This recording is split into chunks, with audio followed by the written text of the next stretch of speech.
everyone's like, oh, creative destruction. Capitalism's built around creative destruction. But everyone thinks they're Netflix and no one thinks they're blockbusters. And as I say, that example might take me horribly, but like I was in a meeting with some oil execs. They're like, there's still oil in the mix in 2050. I was like, but why do you think it's your barrels? This is Climate Curious, the podcast for people who are bored, scared, or confused by climate change. I'm Mariam Pasha, the director and curator at TEDx London and the co-host of this podcast, alongside the amazing Ben. Hi, I'm Ben Hurst, activist and advocate exploring what positive masculinities can look like, and self-confessed climate normie. Ben, this is really exciting. Right? This is really exciting. I don't know if you can, listeners, hear it in our voice, but Ben and I are super excited because we are in New York City. For Fashion Week. No, Ben. We're not Fashion Week. You might be here for Fashion Week. We are not here for Fashion Week. No, that is the incorrect. wrong thing. False news, fake news. We are actually here for something that I am extremely excited about. I have, always wanted to attend, and Ben, you're a newbie to this, so I'm kind of excited for you to experience it as well. Mm-hmm. We've always taken you along to climate things, and you're always the superstar. But we are here in New York City for Climate Week NYC, which is an incredible event. There are over 400 things happening, not just in New York, but all around the world. There are things like debates, dance, cocktail evenings, plays. There's even a biofuel ferry, which I'm super excited to take with you. Are you not? I'm really, really amped up for the biofuel ferry. I can't lie about it. I feel like this is like potentially the highlight. I'll report back on it at the end of the week and let you know what was the best thing. But I'm pretty sure I know at the beginning. I have to tell you, so this is going to come as a big surprise to you, Ben, I know, but I'm actually a big geek, and What? And I was very involved in Model UN, so it also makes me super happy that this happens at the same time as the UN General Assembly meeting in New York. So there's like lots of cool people here doing lots of cool things. And the reason why we're here is that it was incredible. We heard from an organization called Climate Group. Mm-hmm. Now, they're an international nonprofit. They have offices all around the world. They are on this mission to create a net zero carbon future by 2050. They're the host of Climate Week NYC, and they asked us to come and speak to lots of awesome people, including, I'm super excited, their CEO, Helen Clarkson. Right. Before we jump into it, listeners, let me tell you a little bit about Helen. So she's the CEO of Climate Group. As I said, they are an international NGO that's on this mission to drive climate action fast, which is music to our ears. Mm-hmm. They work with lots of different coalitions, so like coalitions of businesses, pulling to different goals, coalitions of regional governments as well as states. And so, Ben, we talk a lot about systems change on this podcast, right? Like a lot about how do we move the systems that we need to move to create safe, like joyous, prosperous future that we want to all have. Mm-hmm. And we thought Helen's a really good person to talk to about like, what does that even mean? And specifically, what is the role of business? And so, Helen, thank you so much for joining us. It's just such a pleasure to have you on the podcast. Thank you. Really pleased to be here. Now, I actually want to start because there's been a lot of, and we'll come back to the specifics, but there's been a lot of stuff in the news this week about business and about climate and the intersection of the two. Some really great news, some news that's been a bit more questionable, let's say.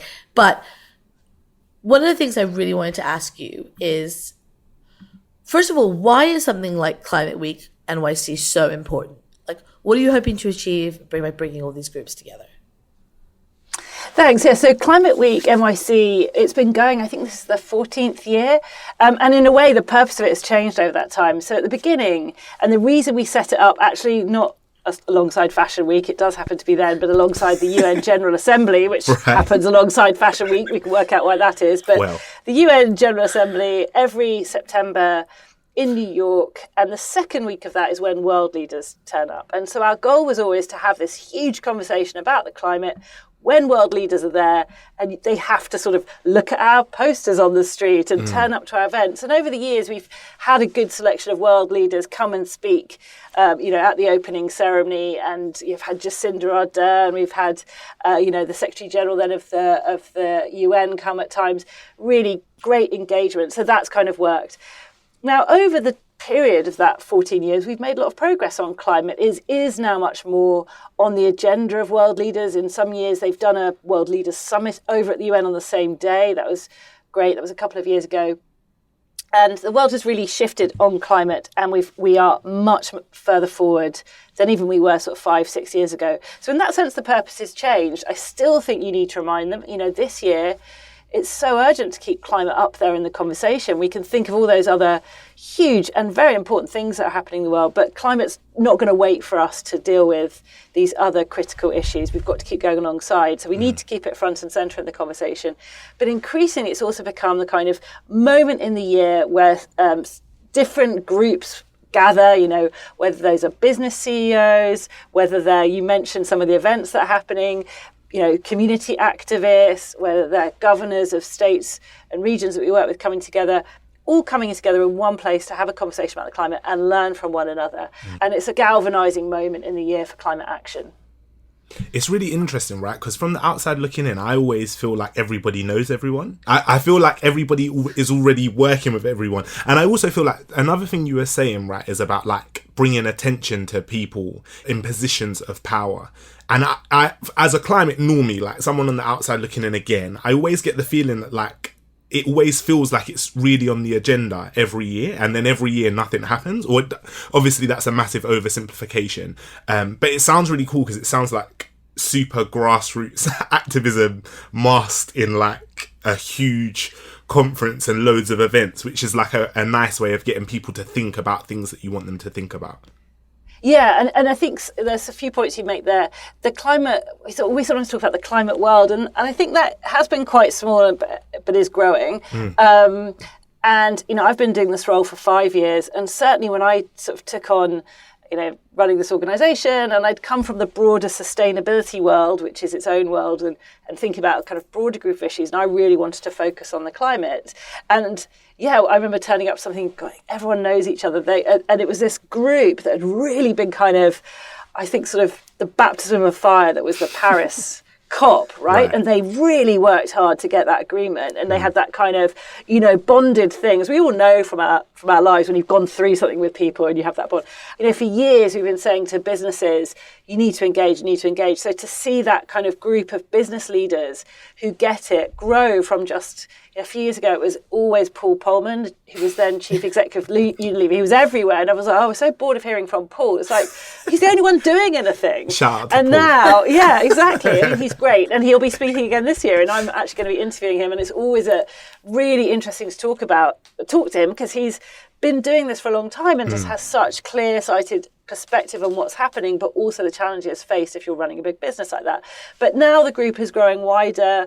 There's more and more people involved. They're moving to other companies. It becomes a problem for NGOs because everyone keeps nicking our staff, and I try not to be annoyed by it when people go work. But I'm like, but as long as they're still working on the climate, that's for the good. So it's less tight knit than it used to be, and I think that people are engaging with it and then coming to it from different levels, and that's really, really critical. I agree. I mean, as someone who, 2 years ago hadn't done anything when it comes to climate, had focused exclusively on human rights. And now, outside of my work with TEDx, I'm just very much embedded in the climate space. It does feel very welcoming. It feels like there's been this sea change of like people opening their doors and saying, okay, we need to be wider. We need to include more people. It's still a process, but I want to zero in on a couple of things. This is a specific question, because you mentioned Unilever, Estee Lauder. These are massive, massive companies. There has been a lot of talk about greenwashing. We all know what it is. I don't want to dwell on it. It's like that famous quote, you know it when you see it, but I want to find out, because I feel like this is you have a really unique vantage point. Business is one of the key stakeholders in systems change. And I'm just really curious from your perspective, Helen, what is business actually doing? And do you feel it's enough? Well, any question on climate where I'm asked, is it enough? I'm always just going to say no, because none of it is enough. The science is very clear. We're not going fast enough. We're not going hard enough. Scale, pace, urgency. Those are all the things that I always talk about. So, but actually, if you look at who the movers have been, if you sort of break the economy out to different players, over the years, business has been one of the leading elements. So on the one hand, no, it's not enough, but actually where you've seen where change has happened, some of those big businesses have been at the forefront of making that happen. And what we do with our work is a lot of, I try not to get too technical. We talk a lot about demand signals, right? So what we do is bring big businesses together and aggregate demand in particular markets. So renewable electricity, electric vehicles, and I could talk about why those are important.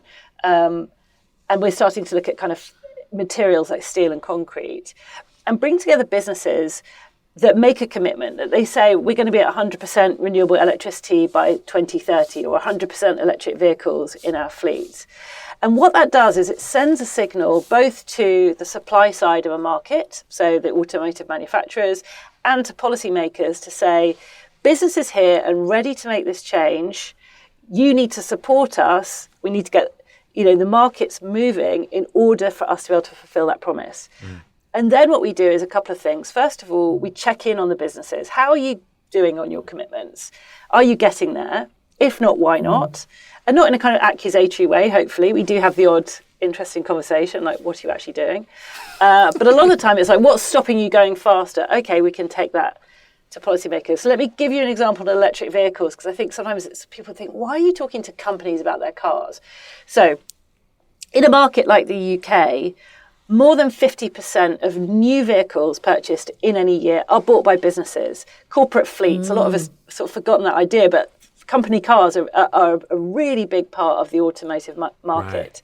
Now, those cars sit in company fleets for 3 or 4 years, and then those us who don't care about new cars, I put myself in that, that's where we buy our cars on the second-hand market. So if you want the whole market shift to electric, in order to have a second-hand market towards the end of this decade, we need companies to be buying new electric vehicles now, and then they will roll down to those of us who buy on the second-hand market, and that's how we'll get the shift. The other reason that companies can do it is they have big order books, so that's important for the suppliers to know they've got these big orders coming, but also they can think about the whole life cycle of a vehicle. So they don't just care about the purchase price, they care about maintenance, they care about fuel. And although electric vehicles are still more expensive up front, if you now look at them across the whole life cycle, particularly now that the price of petrol has gone up, but this was true before that, it's cheaper to run an electric vehicle. So what you can do is get all these companies to make commitments, and then you go to the automotive manufacturers who were not moving and say, look, the demand is coming.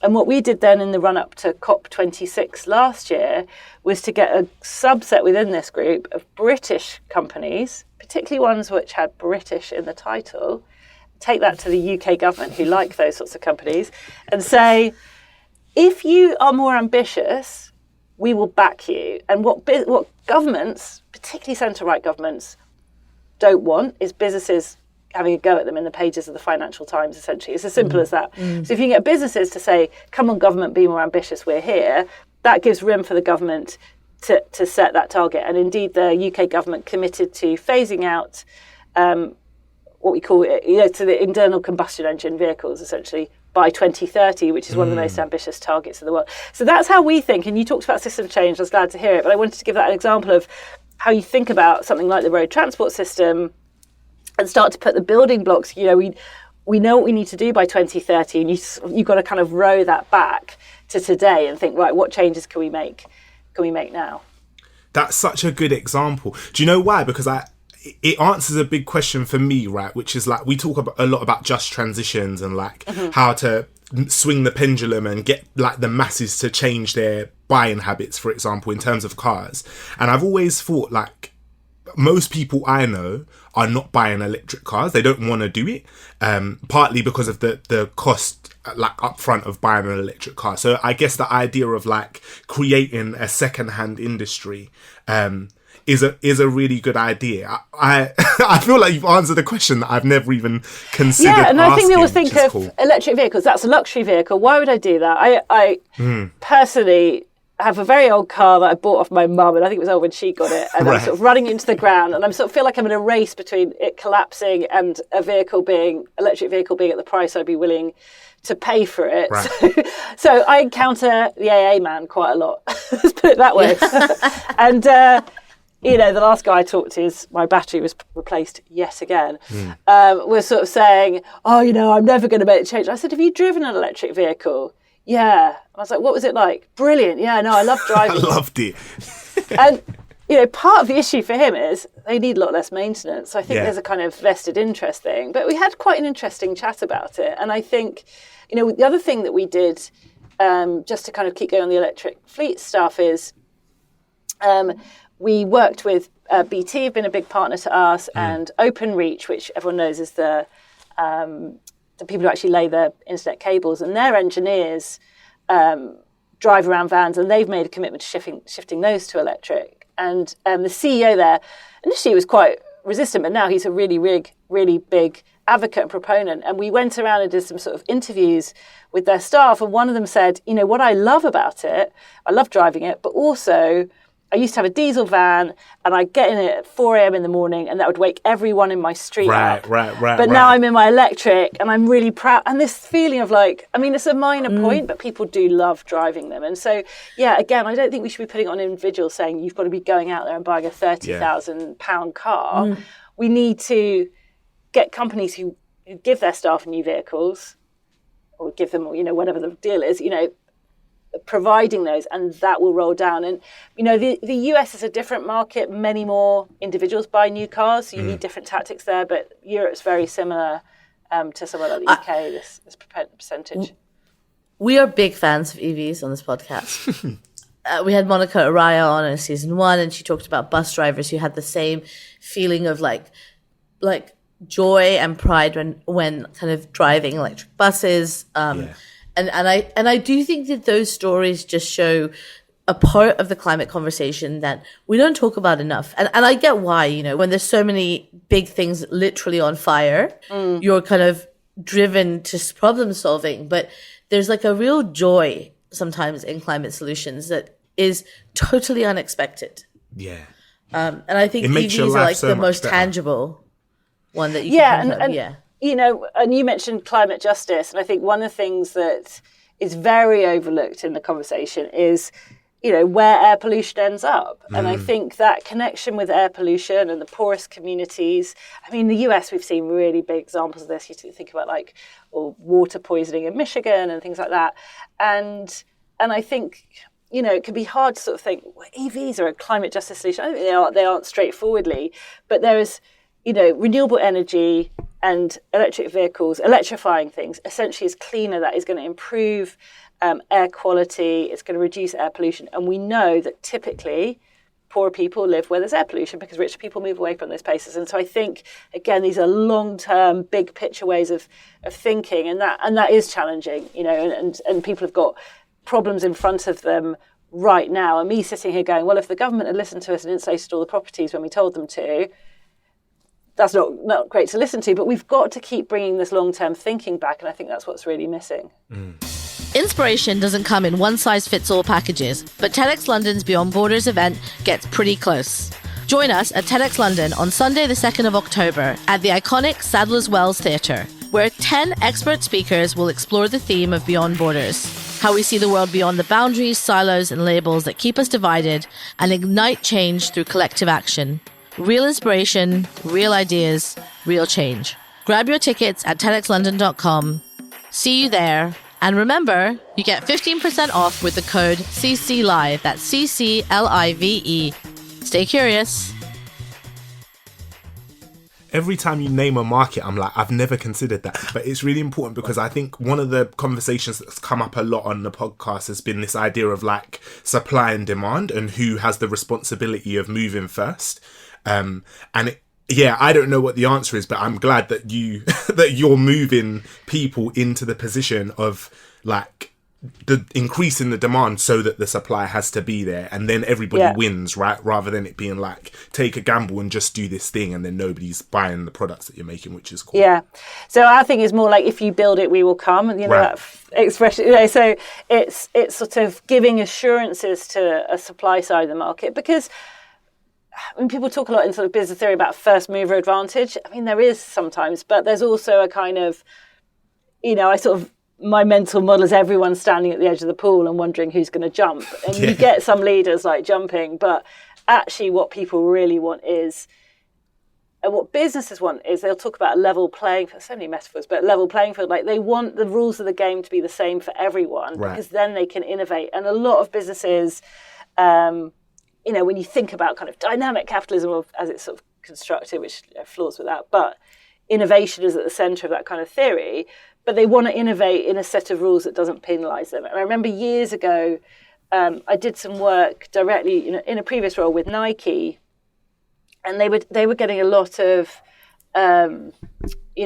criticism about, and rightly, about discharge of hazardous waste into water streams in Asia. And their sort of moment of aha moment was like, we don't compete with Adidas on this issue. We both like, we're not going to lose competitive advantage to Adidas if we collaborate on this, because we compete on design and we compete on performance, and we can absolutely tackle this problem, because down at the bottom of the supply chains they'll have the same suppliers, so it's really no more Nike than Adidas, say. And I think that's really important, that businesses are not every business, but certainly those leading businesses you see talking about this are better understanding what do they compete on, and actually where could they collaborate, because how their ink dyes are manufactured is not what makes you turn up to a store and choose one over the other. Right. Like a move away from the idea that it's like a zero-sum game. Go for it, Mary. Exactly. And actually, if they both solve it, so a lot of these things, if everyone solves it, it's something like, I mean, for us, the example is, renewable electricity. At the moment, people aren't competing for the electrons. They might be in the future, but at the moment, it's just, we're just going to get many more. Yeah. And everyone needs, that to increase. So, listening to you, the thing that really comes through that's really exciting for me is, you are talking about systems change here, but not just systems change in terms of addressing climate and carbon and net zero, but also changing the way that businesses, in this case, see what it means to interact with one another, to collaborate. In a way, you mentioned, dynamic capitalism, but it feels to me that part of the shift here is changing how we want to be together in the kind of future economy.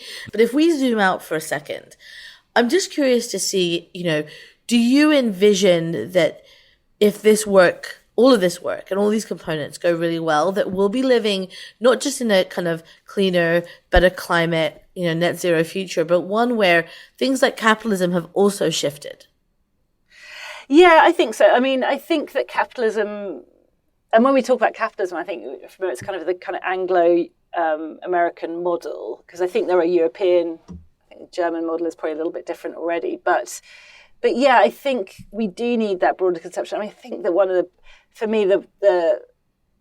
the biggest problems has always been quarterly reporting. And again, Paul Polman has said this and was like, we're not going to do it at Unilever. That idea that every quarter you've got to be stacking on, it really goes against long-term investment. So what I'd really like to see is that idea about long-term thinking. And maybe this example really dates me. You can tell me, everyone's like, oh, creative destruction. Capitalism's built around creative destruction, but everyone thinks they're Netflix and no one thinks they're blockbusters. And as I say, that example take me horribly. But like, I was in a meeting with some oil execs. They're like, there's still oil in the mix in 2050. I was like, but why do you think it's your barrels? Like, you can see it's radically reduced. Why is everyone assuming that they're Netflix here? There are going to be losers. And I think the more we can kind of remind people that the world will be constrained for carbon in the next 10, 20, 30 years. We're going to be competing, whether that's like buying credits or how you get your energy. the world will look really, really different. And there needs to be much more long-term thinking that says, what is your business doing in 2040, 2050 in that carbon-constrained world? And that's the shift I think we need. And I think we're starting to see it from businesses. I think that it's a tough shift, and the difficulty is you can be a little bit patient, but we people like me have been telling them to do this for 20 years, and they sort of wasted their time not doing it. For all of our millennial listeners, Blockbusters was a shop that we used to go to buy and rent movies for the evening. What a wild time. Yeah, well, you say for the evening. That doesn't date you. You say for the evening, but then did everyone watch it again the next morning? Yeah, definitely. Yeah, of course, because you bought it. I only have this for you've got it for 24 hours. I'm going to watch it twice. Yeah. Anyway. I have to say, by the way, I love that, because we've heard from guests in the past this idea that, oil companies specifically are like, we're going to be the ones who take the last barrel of oil. Right. But like, everyone can't be that company. And so actually starting to think about how you're going to live in this, zero carbon future, and how your company exists is like a necessity for business. And I feel very hopeful, because I feel like what you're saying in some ways is that you've been doing this work for a really long time, and we do have this urgency kind of issue, but people are starting to move, right? We're starting to have these conversations. There's momentum being built up. We're getting to the point where these levers and these systems that are often working invisibly outside of my view, outside Ben's view, outside people who aren't kind of like working with business leaders, are starting to be pulled. And I think that's really, really exciting. So I wanted to say thank you for sharing that with us, and to thank you for inviting us here to Climate Week, because we're really excited to talk to loads of your colleagues and loads of the people that are here this week, and kind of we'll be sharing those episodes this week and over the next few weeks. I'm wondering, Ben, if it's time to move to our final segment. And now it's time for our climate confessions. Let's fess up to the bad habits we just can't kick. So, time for climate confessions. Where we ask our guests cheekily to share a bad climate habit that they just can't kick. Ben and I have been doing this for 3.5 seasons now, so our souls are pretty destroyed. But we would love to know, Helen, if you have a climate confession. You're going to hate me for this. I'm going to push back a bit on the idea of it, because we've been talking about systems change. And one thing that I've really resisted, so I think big companies want us to have this conversation with each other and return it to us as individuals. But what we need is the entire system to change. And a lot of my career is about not saying that you shouldn't change individual habits. I think it's really good to think about consumption, to think about, how much clothes you're buying, what food are you eating, do you fly, all those sorts of things. I think that's really important. But this is about big systemic change that we need. And I resist, big companies in particular saying, well, if you did this, it's like, no, you need to shift back up the supply chain. So, I'm challenging the framing a bit. Are you going to? I love it because you know what? We totally agree. This is my new one for the next season. Yeah. We totally agree. And actually, we like that you've pushed back on that, because the part of the goal of Climate Confessions is to part of the goal of Climate Confessions. Take the guilt away a bit? Well, is to show that you can be someone who spends all of their time improving the climate, but it doesn't mean that you can always do everything perfectly, and that is okay. Because if we expect perfection as the minimum entry point for people to even be able to say anything about this, then no one is going to do this, be able to do it, because the systems aren't in place for us to be able to. So we endorse your pushback. On our climate confession. And to say that I think this is absolutely right. I've been talking to more and more people about it, and I think there's a real moment where you realize that actually I can make all the good decisions in the world, but it's not until systems change that's going to have the input. I do have a question for you though, because I know we don't normally do questions in climate confessions, but because we've been talking about systems change and demand signals, I have I'd be curious to know your opinion on this. For me, individual action is either about it like feeling empowered in the wake of something that can feel very overwhelming, or it's about trying to create your own little mini demand signals, right? I think about like vegan food and fake meat and all of that kind of stuff that really seems to have had like where consumers did have a little bit of help tip that scale. Do you think there is a role for that in moving the systems? I definitely do, and so it's not like I'm saying change the system, therefore don't do anything. I definitely think there's a role, and you know, I'm mostly vegetarian. I did do veganuary, and I think that has this moment of sending a signal, and it kind of has worked to an extent. You saw certainly, you know, the supermarket in the office over a couple of years during January, like the amount of choice went up hugely about what you could eat. And so I think those moments and those kind of campaigns, I do think work. And I think, you know, switching electricity providers, again, can send a sort of signal about what you care about. And I think you're right on both those things. I think it does send a signal, but I've really personally just noticed that vegan signal that has gone to the market, and the market has moved, and that's come from lots of individuals doing it, not a big company, say.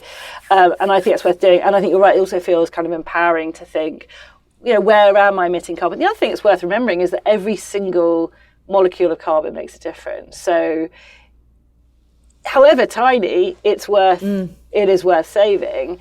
It's just that kind of, that alone is not going to do it. And I think that it's trying to get people off the, you know, there's some research we just saw that sort of 56% of young people feel doomed. And I don't think that's a motivator for change. But the way that we address that is getting people engaged. To bring it back to Climate Week, things like what's happening in Climate Week, getting engaged, understanding how might I use my career to go to tackle this. That makes you feel like you're doing it. I think the feeling that you're doing nothing and just sitting with the problem is probably the worst thing. So it's all part of it, and it's not fruitless to save carbon where you can. I love that, and I think that's a perfect place to end. Thank you so much for joining us. I am excited to see how all of these systems change, and all of this developments happen, and what happens at Climate Week this week. So thank you so much, Helen. Thank you very much. Lovely to talk to you both. Thank you for joining us this week. We really hope you enjoyed this episode. If you did, please hit the follow button to make sure you get next week's release. We are now officially crowdsourcing Climate Confession, so please leave yours in the ratings and the reviews section, and we'll shout out for you next time. And shout out to our fabulous team behind the pod. This episode was produced by Josie Coulter. Comms written by Tess Lowry. Artwork designed by Rebecca Mingus. Curation by Mariam Pasha. Mixed and engineered by Ben Beheshti. Music also by Ben Beheshti. Presented by Ben Hurst and Mariam Pasha. Remember, stay curious.